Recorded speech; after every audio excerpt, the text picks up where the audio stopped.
बिस्मिल्लाहिर्रहमानिर्रहीम। अस्सलामु अलैकुम जुले दोस्तों आप लोगों तक ये ख़बर तो पहुंच ही चुकी होगी कि अमेरिका के शहर न्यूयॉर्क में शिकागो इंस्टीट्यूशन में सलमान रश्दी पर एक कातिलाना हमला हुआ।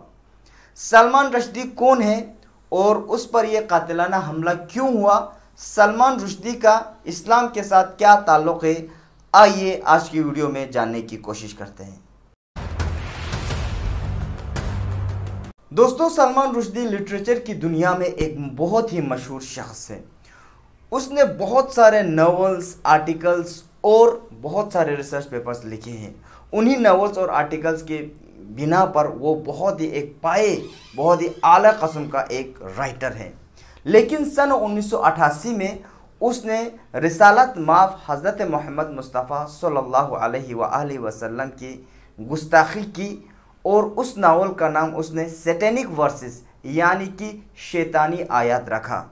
ये नावल हज़रत मोहम्मद मुस्तफ़ा सल्लल्लाहु अलैहि वसल्लम के मुबारक ज़िंदगी से मुतासिर हैं। तो ये किताब पूरे हिंदुस्तान और पाकिस्तान दोनों में ये बैंड किताब है।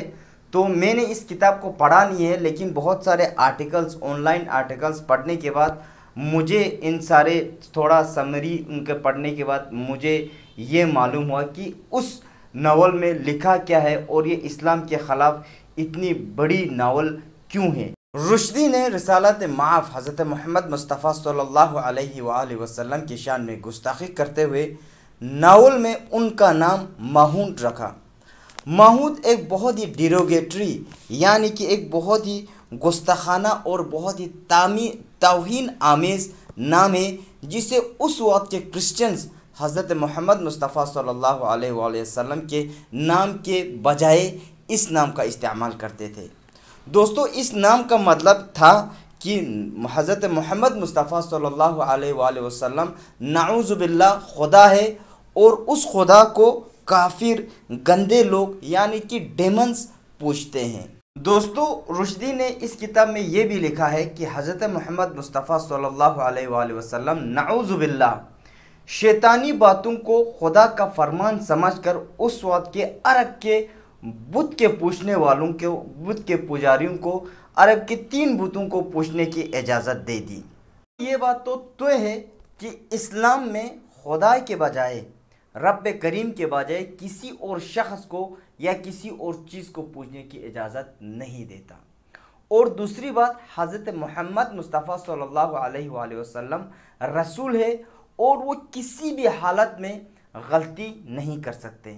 लेकिन रुश्दी ने ये गुस्ताखी कर ली और अपने 2 कैरेक्टर्स, नॉवल में 2 कैरेक्टर्स, मुस्लिम कैरेक्टर्स के मदद से उन्होंने अपने दिल की बात रख दी और ये गुस्ताखाना बात कि रसूल अकरम से भी गलती हो सकती है और उन्होंने ये गलती की थी, ये बात उन्होंने नावल में साबित करने की कोशिश की है। ये नावल पब्लिश होने के बाद मुसलमानों ने एहतिजाज करना शुरू कर दिया सलमान रुश्दी के ख़िलाफ़। 1999 में फरवरी में रहबर कबीर, रहबर राहिल इमाम ख़ुमैनी रहमतुल्लाह ने सलमान रुश्दी को कत्ल करने का फतवा दिया। उसके बाद क्या हुआ मैं डिटेल में नहीं जाना चाहूँगा। मैं यहाँ पर एक तारीख़ी बात आप लोगों के सामने रखना चाहता हूँ जिसे हमें एक बहुत ही बड़ा सबक मिलता है। दोस्तों, वो ये है कि जब इमाम ख़ुमैनी ने फतवा दिया तो बहुत सारे लोग उनके पास, कुछ लोग उनके पास गए ये मुतालिबा करने के लिए कि फ़तवा को वापस लिया जाए।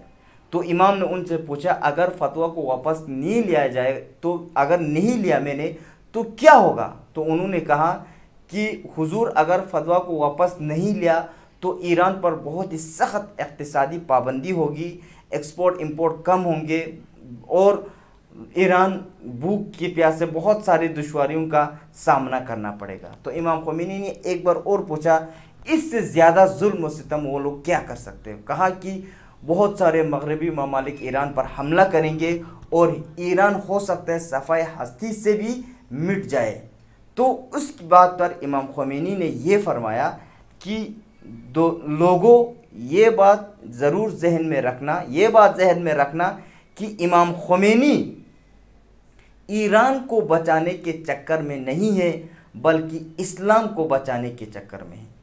इस्लाम को बचाने के वास्ते अगर ईरान को भी कुर्बान करना पड़ा तो ख़ुमैनी ईरान को खुशी खुशी कुर्बान कर देगा, क्योंकि ज़रूरी चीज़ इस्लाम है और अलम इस्लाम और हज़रत मोहम्मद मुस्तफ़ा सल्लल्लाहु अलैहि वसल्लम की इज़्ज़त हमेशा ऊंचा रहना चाहिए। और कोई भी गुस्ताख अगर इस तरह से गुस्ताखाना बात करें तो हमें उसके ख़िलाफ़ पूरा मुज़ाहिरा करना चाहिए, ताकि आइंदा कोई भी गुस्ताख इस तरह से बात कहने की, इस तरह से बात लिखने की जुर्अत न करें। तो हमें भी इमाम ख़ुमैनी की मैं अल्लाह ताला के बारगाह में दुआगो हूँ कि इमाम ख़ुमैनी रहमतुल्लाह की उन बातों को हमें भी अमल करने की तौफ़ीक़ नसीब हो, क्योंकि रिसेंट पास में अगर हम देखें तो हमारे इलाक़े में भी ऐसा बहुत सारा हुआ है और हम इतना सारा हसासियत हमारे लोगों में, हमारे इलाक़े में देखने को नहीं मिला। तो इसी बात पर मैं आप लोगों से अलविदा लेता हूँ। उम्मीद है आपको ये वीडियो पसंद आया होगा। खुदा हाफ़िज़।